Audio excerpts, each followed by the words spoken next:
Hún hét Apalapala. Hún var svört á brún og brá og átti kof í skóginum milli grænna greina og trúð á stokk og steina. Einu sinni sá ég Apalapala. Hún dansaði í skóginum svört á brún og brá. Mér hlýnaði hjartað og hrópaði hana á. Apalapa, apalapa, apalapala. Apalapala.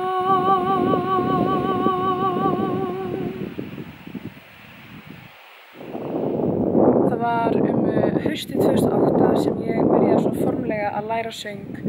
Fram að því hafði ég bara sungið í kórum, en þá var ég að flytja til Keflavíkur og það var tónskóli þar og söngkennsla, þannig að mér datt í huga bara svona að prófa, sjá hvað gerðist. Mér langaði alltaf að vera, þú veist, svona pop eða rock söngvari helst, sko. Þannig að ég var alls ekki með huga við að fara að læra klassískan söng þegar ég byrjaði.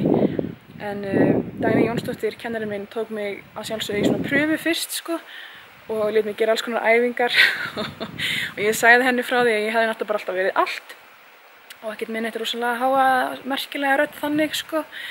En eftir nokkrar æfingar þá horfði hún á mig og sagði: "Elska mín, þú ert sópran."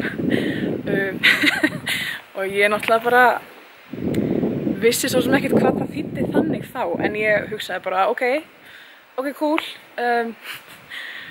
Er samt ekki alveg að trúa þér, en þú veist, gefum þessi séns. Þannig að fyrsta lagi sem ég söng og æfði hjá Dagný var sem sagt þetta lag, Apalapala, og ég man hvað þetta leit út fyrir að vera hræðilegt, svona á pappír, því að ég var búin að læra á píanó og vissi hvað það færi hátt.